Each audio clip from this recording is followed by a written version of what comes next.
Nuestra lectura bíblica la encontramos en el libro de Josué, en el capítulo 7 y el versículo número 1.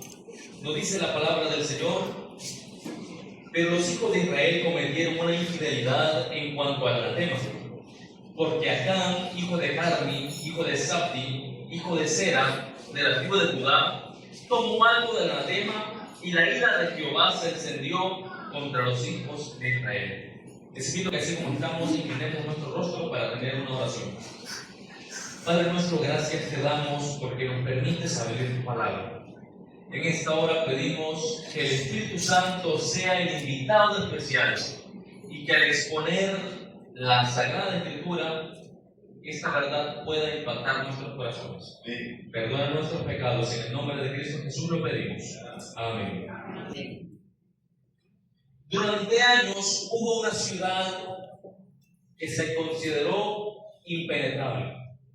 Durante 10 años el ejército griego trató de conquistar de todas las maneras posibles la ciudad de Troya. Hemos oído hablar de ella. Pero de ninguna manera podían entrar. ¿Por qué? Porque la ciudad de Troya estaba rodeada por unas tremendas murallas que nada las podía traspasar.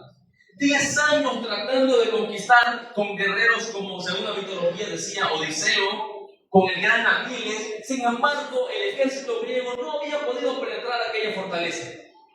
Sin embargo, un día, desde las murallas de Troya, se miró algo impensable. El ejército griego había desaparecido. No había rastro de aquel ejército. Solamente habían dejado allí un enorme caballo. Los troyanos pensaron que aquella era señal de rendición y empezaron a discutir entre ellos: ¿dejamos este caballo fuera, lo destruimos o lo introducimos a la ciudad?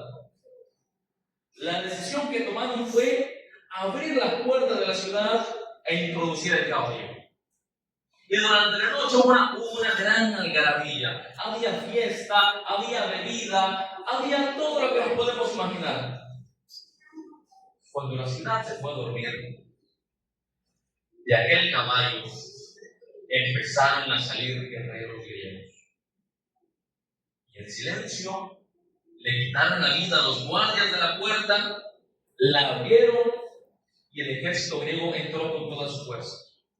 En una noche, la ciudad de Troya cayó. Queridos hermanos, esta historia ilustra perfectamente el mensaje que yo quiero darles en esta mañana. La historia de Troya nos recuerda que el peor enemigo no es el que está afuera de nuestro campamento, sino el que nosotros tenemos en el interior. Mi propósito es que al final de ese mensaje salgamos conscientes de que el mayor peligro es lo que nosotros dejamos entrar a nuestra vida y salgamos decididos a alejar aquello que puede convertirse en un obstáculo para nuestra vida espiritual. Del pasaje que vamos a estudiar en esta mañana, aprenderemos 2 lecciones importantes que nos ayudarán a tener una estrecha comunión con Dios en nuestra vida cristiana. Me refiero al pasaje que encontramos en Josué 7. El mensaje para esta mañana trae por título El enemigo dentro del campamento. Y vamos a aprender 2 valiosas verdades que nos van a ayudar en nuestra vida diaria. La primera es: el pecado oculto, derrota pública. Y el segundo punto, cuando Dios afronta el pecado. Nos dice en nuestro texto bíblico que los hijos de Israel cometieron una infidelidad en cuanto al anatema, porque Acán tomó algo que no debía tomar. El capítulo inicia diciéndonos que el pueblo de Israel cometió ¿qué cosa? Una infidelidad. El pueblo de Israel falló. Sin embargo, más adelante nos narra el capítulo que no fue el pueblo que se equivocó, sino solamente una persona. Pero esto, queridos hermanos, no es un error de autoría, no es un error de redacción.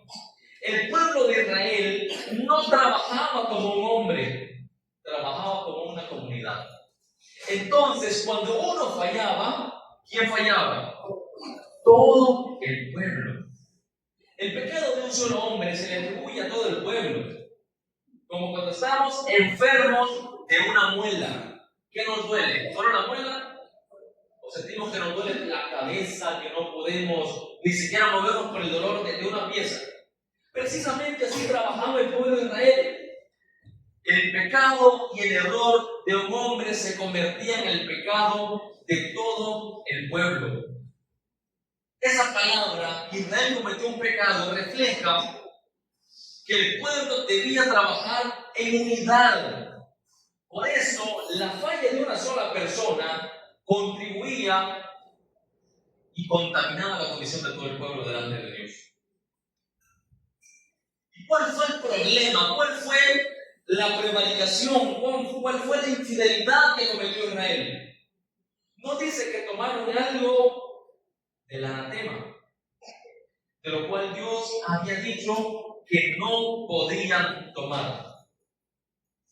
Pero ¿qué era el anatema? ¿Cuál había sido el gran error de Israel por la cual la ira de Jehová se encendió sobre ellos?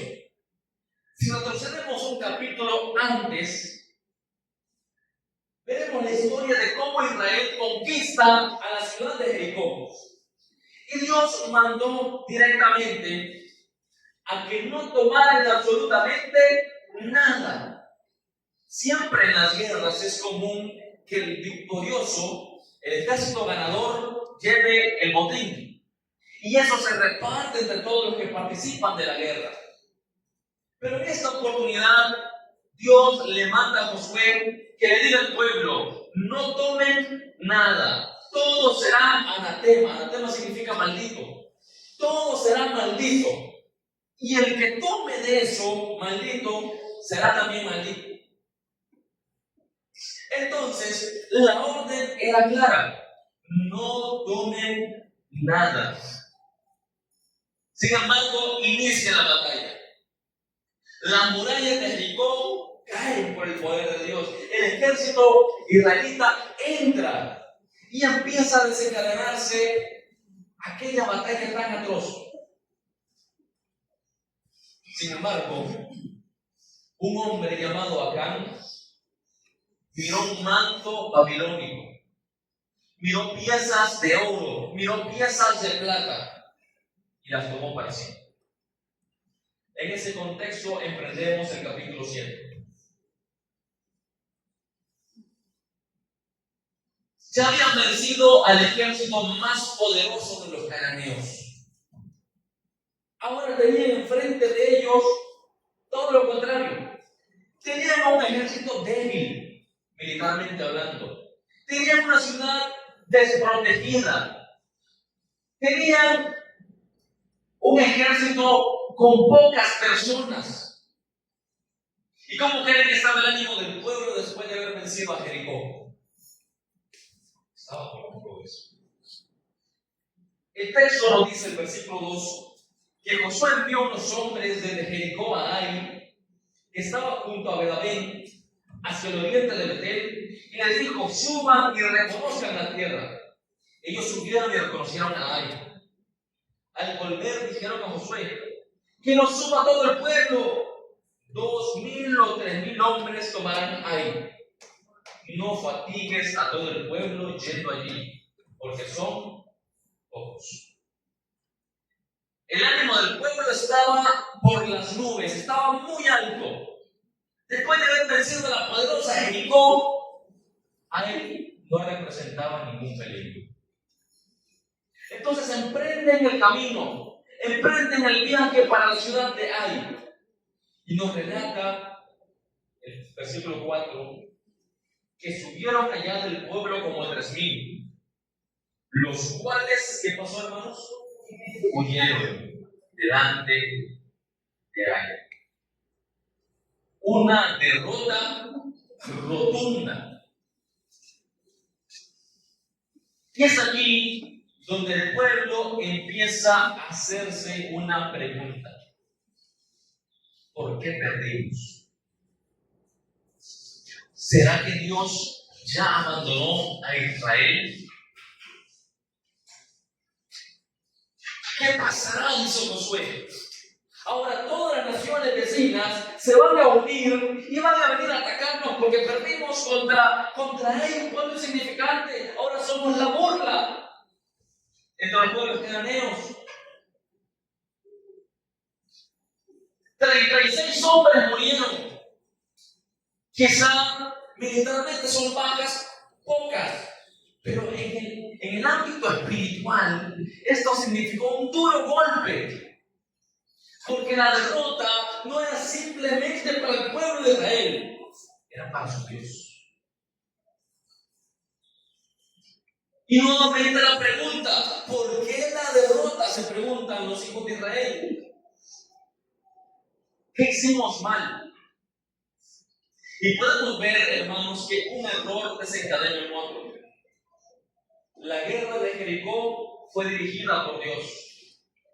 El Señor dio la orden, vayan. Josué consultó con Dios. Pero yo no veo aquí que Josué haya consultado con Dios para subir a alguien.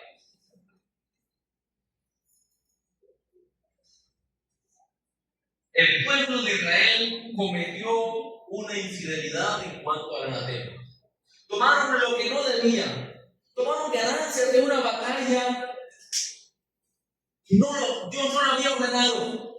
Las guerras peleadas en Canaán no debían ser guerras de saqueo. Todo había sido mandado de Dios que fuera destruido.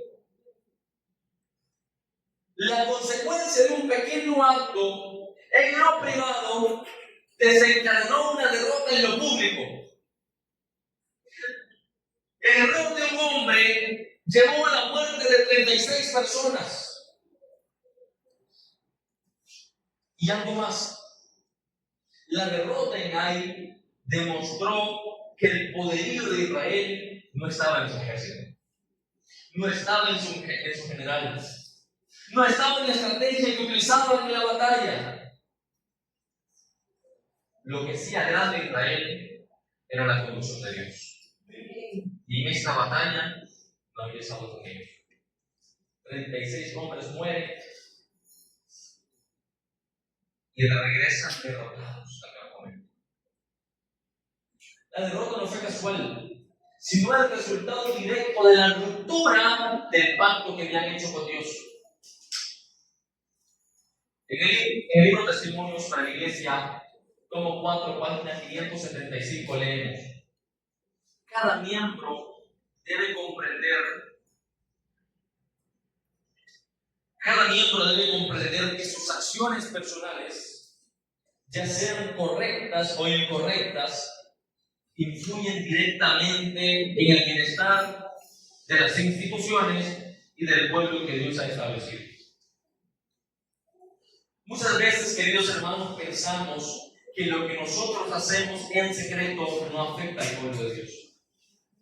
Muchas veces pensamos que solamente influye lo que hacemos dentro de la iglesia. Pero ya en lo privado estamos viviendo una vida completamente aparte, haciendo lo que a mí me parece correcto, aunque Dios ha dicho lo contrario. Sin embargo, en la palabra de Dios encontramos que nosotros no somos una sola persona, no somos un ente aparte del resto.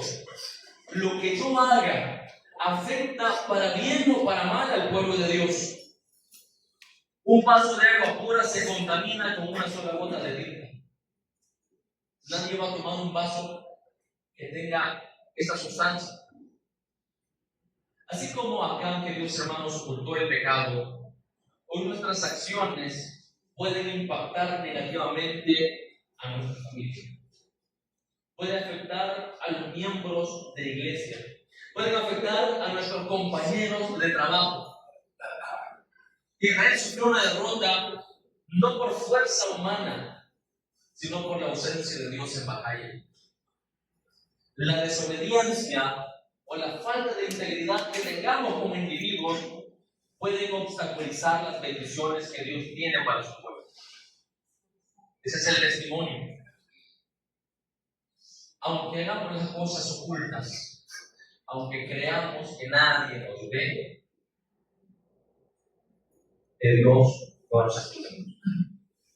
En el libro de Gálatas, capítulo 6, versículo 7, encontramos: no se engañen, Dios no puede ser burlado. Todo lo que el hombre siembre, eso también cosechará.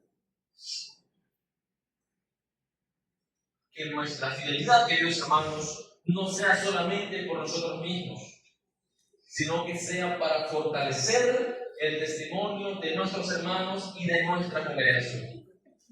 Entonces, en primer lugar aprendimos que el pecado en lo oculto desencadena una derrota ¿dónde? En lo público. Y que el pecado individual puede afectar a la comunidad en general. En el versículo 11 encontramos la respuesta de Dios a este problema. Cuando se dan las nuevas de que habían perdido la batalla, Josué rasga sus vestidos, pone su rostro en tierra y empieza un acto de duelo de parte de él y de los líderes tribales. Y nosotros podíamos esperar una respuesta de Dios. Josué, tranquilo, ya pasó. Josué, no llores, todo va a mejorar. Sin embargo, la respuesta de Dios es diferente. Versículo 11. Dios le dijo a Josué: Israel ha pecado y han quebrantado mi pacto, el que yo les mandé, porque tomaron algo del anatema. En el versículo 10 Dios le dice a Josué: levántate, ¿por qué lloras?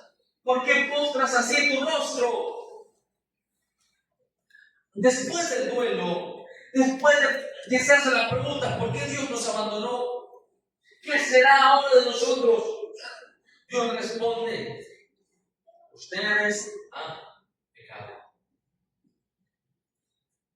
El problema, queridos hermanos, no se resuelve lamentándose. Los problemas no se resuelven lamentándose. Se resuelven enfrentándolos. Dios no reprende a Josué por haberse postrado. Está bien sentirnos mal. Está bien sentir dolor. Está bien querer no seguir. Sin embargo, Dios le dice a Josué: levántate. Amén. No te quedes ahí postrado, levántate. Tenemos que resolver esto. Dios le dice: levántate, porque Israel ¿qué? Ha pecado. La derrota en él no fue por infidelidad mía, fue por infidelidad de ustedes. Había que hacer algo. Había que actuar inmediatamente. Y Dios da las indicaciones. Reúne a todo el pueblo en ese momento y diles: conságrense a Dios, porque mañana Dios mostrará por qué vino la desgracia. Y el pueblo se santificó.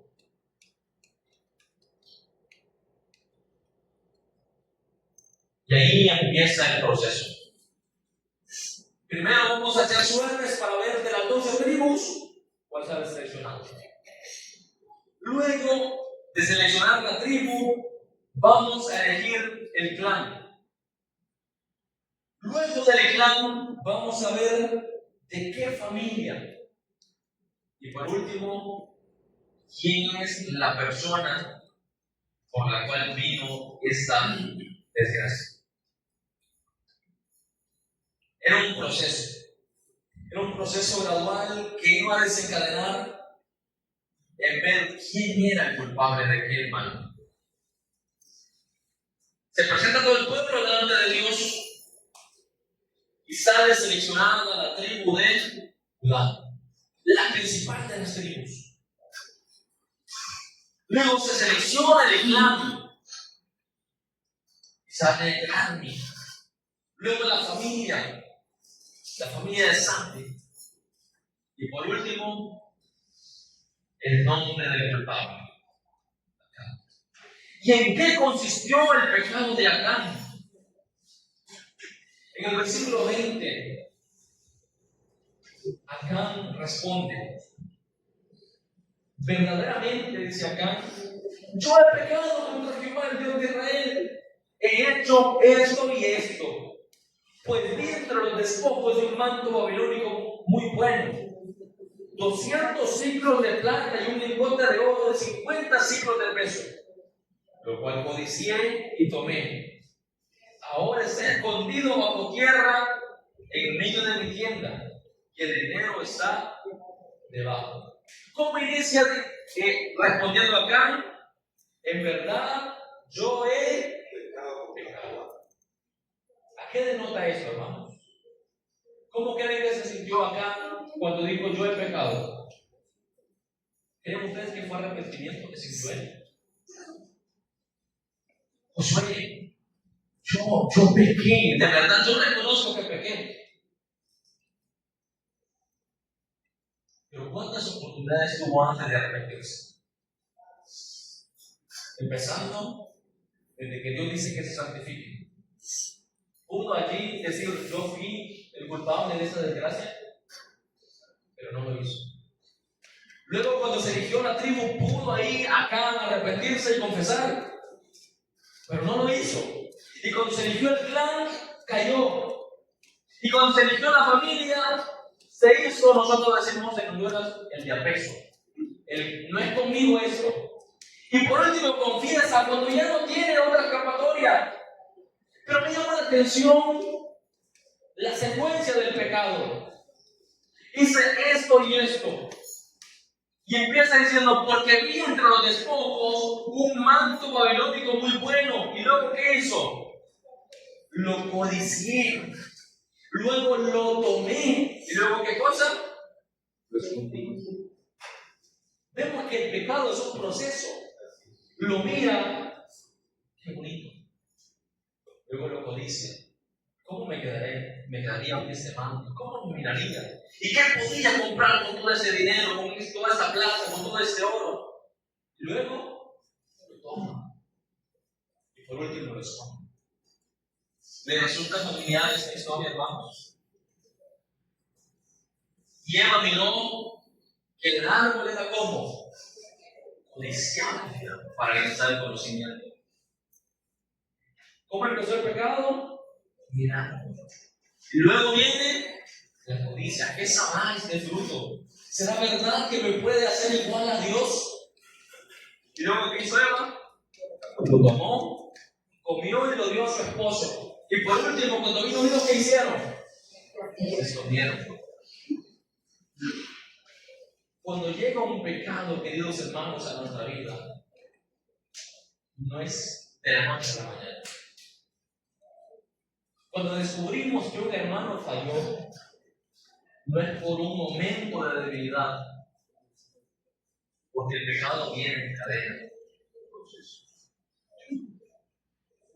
La pregunta importante es: ¿qué estamos viendo? ¿Y qué estamos codiciando? Porque la primera mirada no está mal, no es pecado. Acá él no podía evitar no ver el manto. Pero ¿qué pasa cuando nos detenemos a ver?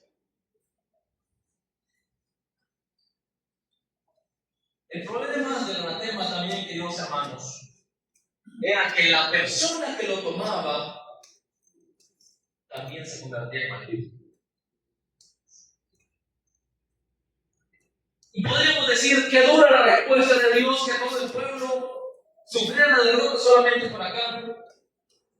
Pero Dios es tan santo que si permitía que Israel saliera victorioso, Él estaría avalando el pecado. Él estaría justificando el pecado y Dios no puede hacer eso. Acán había quedado ahora maldito. Y según las órdenes de Dios, la persona que tomara del anatema debía ser muerta. Él, su familia y todas sus cosas, todos sus bienes. Y lastimosamente, queridos hermanos, esta fue el fin de Acán. Lo tomaron, lo sacaron del campamento, no solamente a él, sacaron a sus hijos y a sus hijas, sacaron a su familia, sacaron su tienda, sacaron todas sus cosas, lo apedrearon y luego lo quemaron. Qué terrible consecuencias. Solamente así el pueblo quedó purificado nuevamente, cuando se elimina al pecador.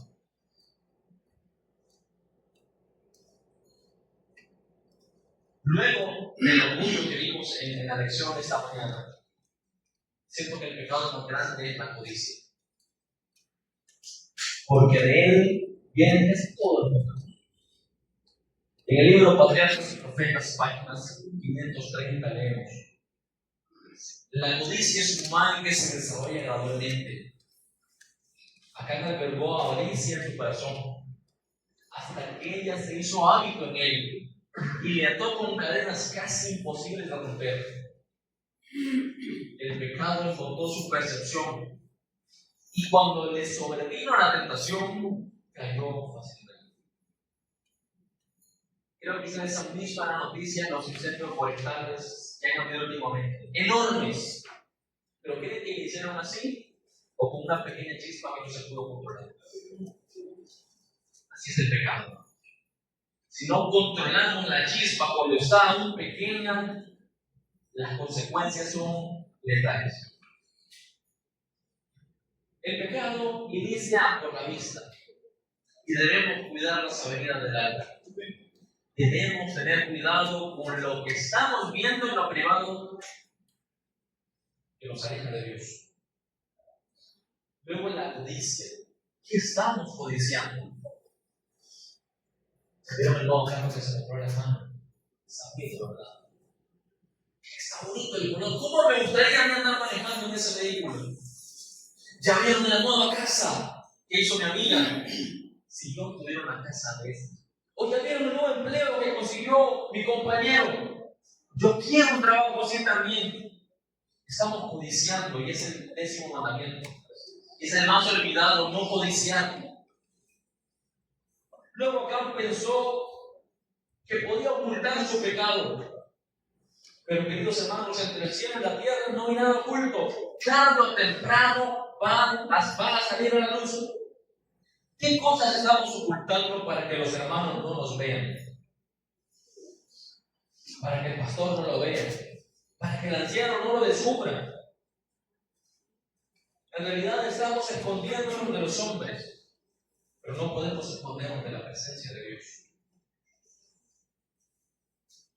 Y el problema del pecado no es solamente esconderlo, sino que nos seguimos acariciando. Si luego de la batalla de Jericó, Acán hubiera encontrado otro manto babilónico, otras piezas de oro, ¿qué creen que hubieran hecho? Porque ya había hecho hábito en él la codicia. Queridos hermanos, el relato de Jesús nos deja una secuencia clara y excelente del pecado. No solo es una historia de algo que pasó allá hace muchos años. La Biblia nos declara que las cosas que antes fueron escritas para nuestra enseñanza, para que no cometamos los errores que cometieron los hombres del pasado. Primero vimos que el pecado oculto desemboca en una derrota pública. ¿Qué derrotas hemos enfrentado nosotros a nivel personal, a nivel familiar y a nivel de iglesia? Ya no nos preguntemos por qué, porque ya sabemos la respuesta. Ahora debemos preguntarnos qué voy a hacer para cambiar, para no seguir ocultando el pecado. Luego vimos que Dios no tolera el pecado en ningún aspecto. Si sentimos que queremos hacer algo y no podemos, y lo intentamos y no podemos, es porque Dios no está avalando nuestro pecado. Dios no está siendo cómplice de nuestras malas acciones. Queridos hermanos, hoy seguimos viviendo en este escenario. El pecado no aparece de repente. Uy, el hermano cayó en adulterio. No fue de la noche a la mañana. Siguió un proceso lento, despacio, pero cuando tuvo la nueva oportunidad, cayó en la tentación. Eso se refleja en cada decisión que estamos tomando. Cada pecado pequeño que estamos tolerando. En cosas que sabemos que no están bien, que no agradan a Dios, pero lo seguimos cometiendo. También debemos recordar que tarde o temprano lo oculto sale de la luz y resplandece. Queridos hermanos, en esta hora, yo quiero invitarles a que examinemos nuestra vida. Yo quiero que hagamos una revisión de nuestro interior. Nosotros nos conocemos mejor que nadie. ¿Cuáles son esos hábitos que estamos realizando en los secretos que nos están apartando de Dios? ¿Cuáles son las acciones que están evitando las bendiciones sobre mi persona, sobre mi familia y sobre la iglesia? Vamos a seguir tolerando el pecado como hizo Acán. Vamos a seguir escondiéndonos detrás del huerto. Vamos a tratar de esconder, hacer un hoyo muy profundo para meter el pecado. O lo queremos traer hoy delante de Dios. Acán ya no tuvo oportunidad de pedir perdón, de arrepentirse. Pero nosotros tenemos la puerta abierta. Romanos escribe uno de los textos más maravillosos. La ley se introdujo para que abundara el pecado, para mostrar el pecado. Pero cuanto más se pecó, más grande fue la gracia de Dios. Donde abundó el pecado, sobreabundó la gracia. Yo no sé quién en esta hora se siente pecador. Yo no sé quién en esta hora se avispa del espejo y avispa aquí. Yo soy Acán. Yo estoy pecando. Yo estoy desobedeciendo. Ya entiendo por qué la bendición de Dios no llega a mi familia. Ya entiendo por qué la bendición de Dios no llega a la iglesia. Ya sé por qué no prosperamos. Porque estamos fallando. Pero la gracia es más grande que nuestros pecados. La gracia de Cristo nos cubre y hace que ese pecado quede olvidado. Pero debemos reconocer que hemos estado actuando mal. Debemos reconocer que hemos hecho cosas que no debíamos. Si no, la gracia no nos puede alcanzar. Al igual que el anatema, cuando nosotros pecamos, ¿en qué nos convertimos? En pecadores. Y si seguimos acariciando el pecado, vamos a hacer uno con el pecado. Y cuando Dios quiera destruir el pecado, ¿quién va a destruir? Al pecador.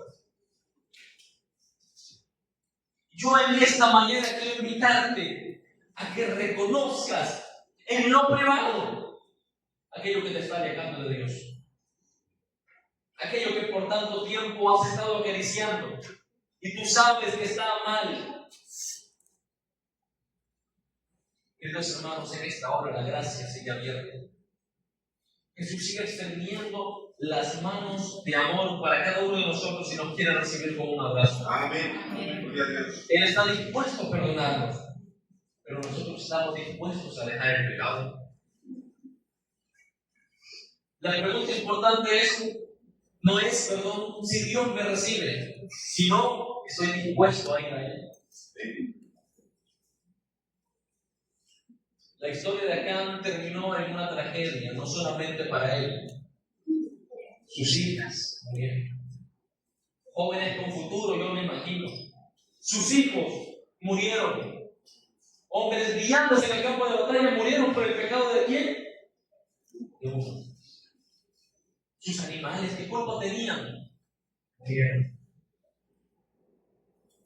Dejamos que el pecado destruya nuestra familia. Creemos que el pecado destruye a nuestra iglesia. Y más importante, creemos que el pecado destruye a nuestra vida. Yo siento que nada en este mundo vale la pena para perdernos del cielo. Queridos hermanos, el llamado hoy es sencillo. Abandonemos el pecado y entreguemos a Dios. Por eso yo quiero invitar en esta hora a todos aquellos que hoy deciden enfrentar aquello que están ocultando delante de Dios. Yo quiero llamar a aquellos que reconocen que necesitan un Salvador. Quiero invitar a todos aquellos que hoy aceptan que están mal. Pero sé que en esta hora quiere ponerse en la mano de Dios y entregarle todo aquello que aún no hemos entregado. Yo quiero invitar en esta hora a todos aquellos que le quieran decir: Señor, yo tomé del anatema. Yo no sé cuál es el anatema que tú has tomado. Yo no sé cuáles son los actos que has cometido. Yo no sé cuán grande es tu pecado, pero te puedo decir cuán grande Dios tenemos, que perdona la maldad hasta lo sumo y olvida los pecados. Yo no sé en esta hora quién se preocupa por el bienestar de su familia y reconoce: yo estoy mal y mi familia va a salir perjudicada. Si tú reconoces que necesitas a Cristo como tu Salvador, nos enfrentamos en una guerra no contra Ai, sino contra Jericó. Estamos en una guerra espiritual. Dentro de 3 semanas vamos a estar en Cabuya, teniendo una batalla contra las fuerzas del enemigo. Como le dijo Dios a Josué: conságrense a Dios, para que de allá no salgamos derrotados, sino que salgamos victoriosos por gracia de Dios. ¿Quiénes quieren aceptar el desafío de entregarnos a Dios, dejar el pecado y poder ganar almas para el reino de Cristo? Les invito a que nos pongamos de rodillas, hermanos, por favor, para ponernos en las manos de Dios, para que Él nos encuentre con nuestras debilidades. Oremos. Padre nuestro que estás en los cielos, santo es tu nombre. En esta hora tus hijos estamos delante de tu presencia, reconociendo que hemos pecado, reconociendo que hay hábitos en nuestra vida que no te agradan, reconociendo que hay pecados que seguimos realizando. Pero en esta hora decimos: ya no más. Ya no queremos seguir cometiendo el mismo pecado. Ya no queremos seguir perjudicando nuestras vidas, la vida de nuestra familia, y no queremos perjudicar tu causa. Te pedimos que la sangre de Cristo nos limpie de todo. Amén. Hoy venimos delante de tu presencia y entregamos nuestras debilidades en tus manos. Entregamos nuestras flaquezas, entregamos nuestros pecados, para que tú los tomes. Que nos des fuerzas en tus fuerzas y valor en tu valor. No podemos hacerlo solo. Necesitamos tu ayuda. Pedimos la presencia constante del Espíritu Santo en nuestras vidas. Amén. Para que convierta nuestra cobardía en valentía, nuestra debilidad en fuerza, para que podamos anunciar las buenas nuevas sin tener de qué avergonzarnos, Padre.